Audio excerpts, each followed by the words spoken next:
much talk over the last several months has been about ICE enforcement. We have this case with an Austin ISD student, Luis Fernando Cabrera, 18 years old, stopped on his way going home from Popeyes after a night shift, has expired registration. Now he's in an ICE detention center, and you've got students, teachers, coaches saying, hey, this kid was about to graduate, can we get him back? How do you see this as an attorney? This case is heartbreaking, and it highlights the ridiculousness of our policies of going after people who are not a danger to the community. I don't know this kid. I haven't met him, but all reports are that he was a very beloved coworker at Popeyes, soccer player at Northeast High School. Everybody speaks very highly of him, set to graduate, not somebody that the general public should be afraid of.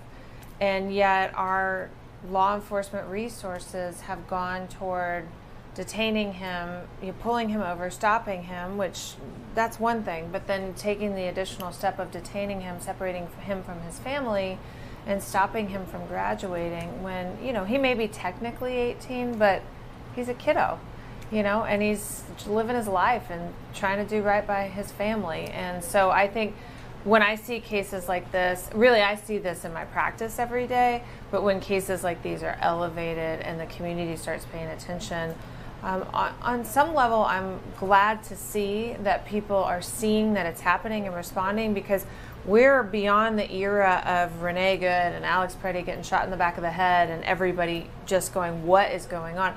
We are in an era of silent enforcement, but as many, if not more, people are being taken and disappeared from their families. And for the most part, people don't really know what's happening. And so this case being highlighted, I think, is good, but it's important to know he is not alone. There are almost 100,000 people like him currently detained in our immigration system right now. When you look at this, what do you think it says about the coordination, it would appear, with local law enforcement or state law enforcement with ICE?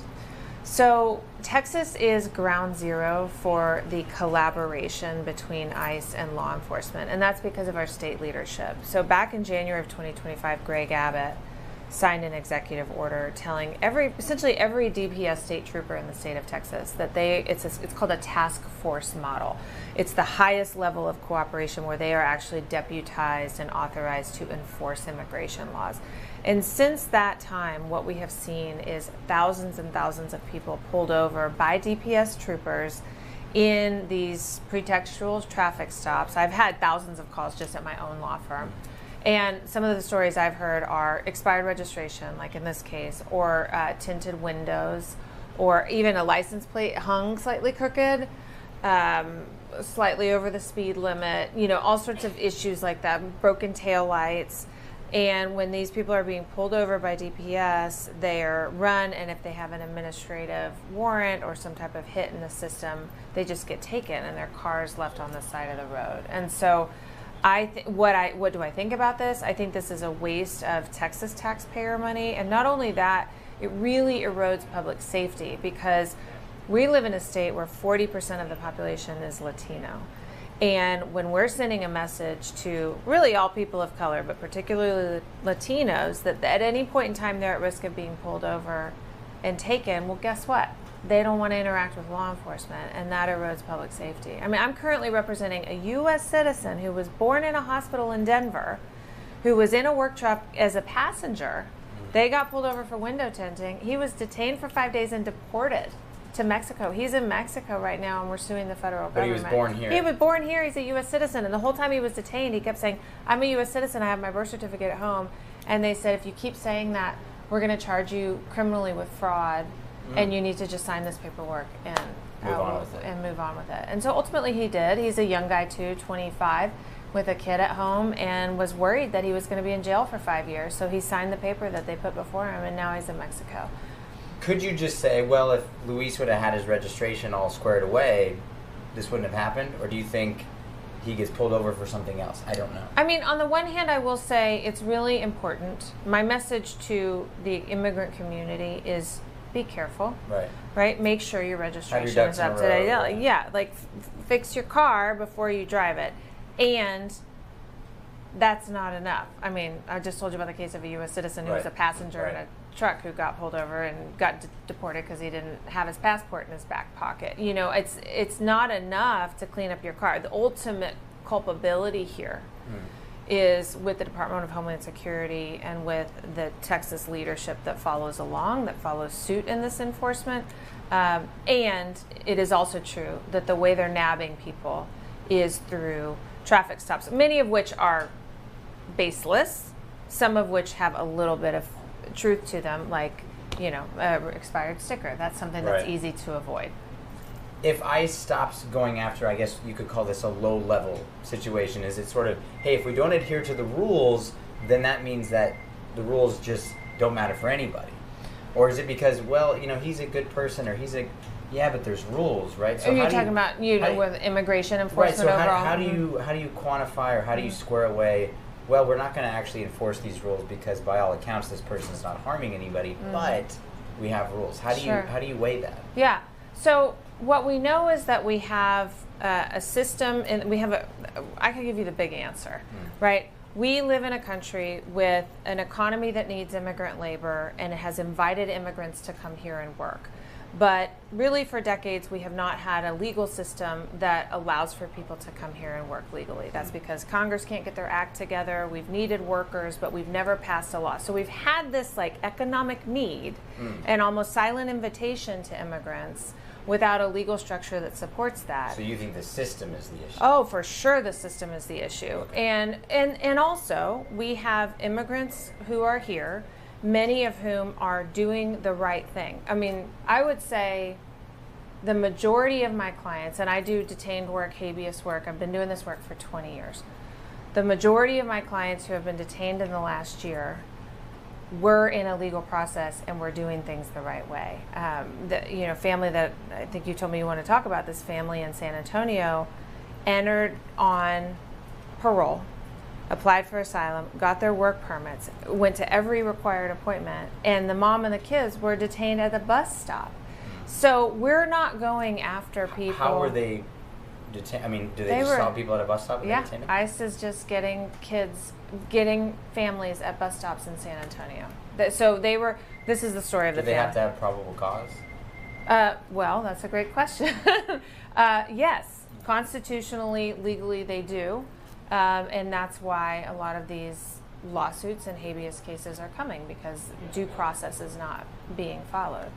But in this case, this is, like I said, the family of four, asylum seekers, legal process, everything. They've done everything right.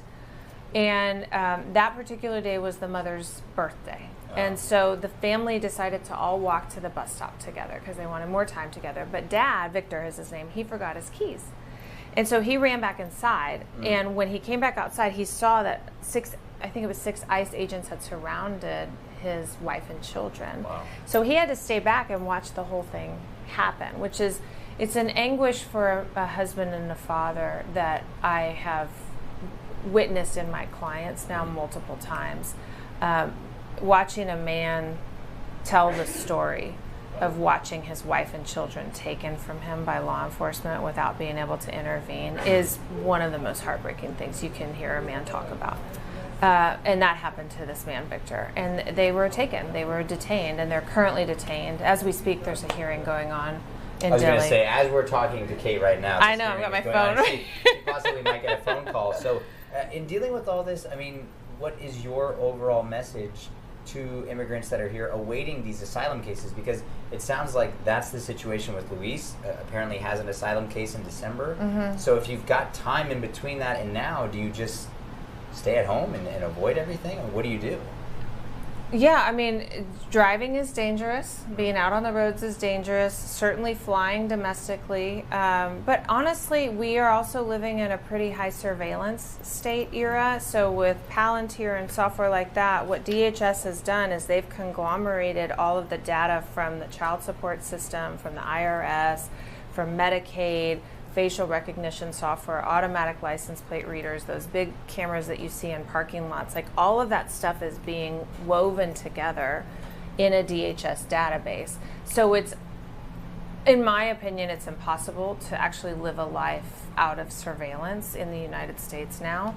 So really the best thing that immigrants, I think, and really all of us need to do is, but particularly immigrants, consult with an immigration lawyer and know what your rights are and what your process is. Have a safety plan. Know who's in charge of the kids if mom or dad get picked up. Have all your important documents in one place, because for me as an immigration lawyer who does detained work, when I get a call, frantic always, from the family member of someone who's been picked up, either I kick right into gear because we already know everything and we know where all the documents are, or we spend a week figuring all that out. And obviously those are really important days. So that's the best thing. The best advice I have right now is consultation directly with a lawyer and safety planning. When you're looking at this, a lot of the blame that the Trump administration will throw is to say, hey, well, the Biden administration put us in this situation and that's why we have to be so aggressive now. How do you respond to that and people that feel as though this was necessary in order to override, I guess, what had been done the previous 4 years? Yeah, I mean, I think that is a lie. And I'm not out here trumpeting for the Biden administration. Right. I think that mistakes were made. I don't think Biden was great on immigration. Certainly wasn't great about talking about immigration. And so things were... They were a bit of a mess. What we've been told is that every immigrant from Venezuela and Haiti and Nicaragua who came in under the Biden administration is a dangerous criminal who's out to hurt us all. That's not accurate. And our system is broken. You know, we need to prioritize cases within the court system that gets actually the people with violent convictions processed first.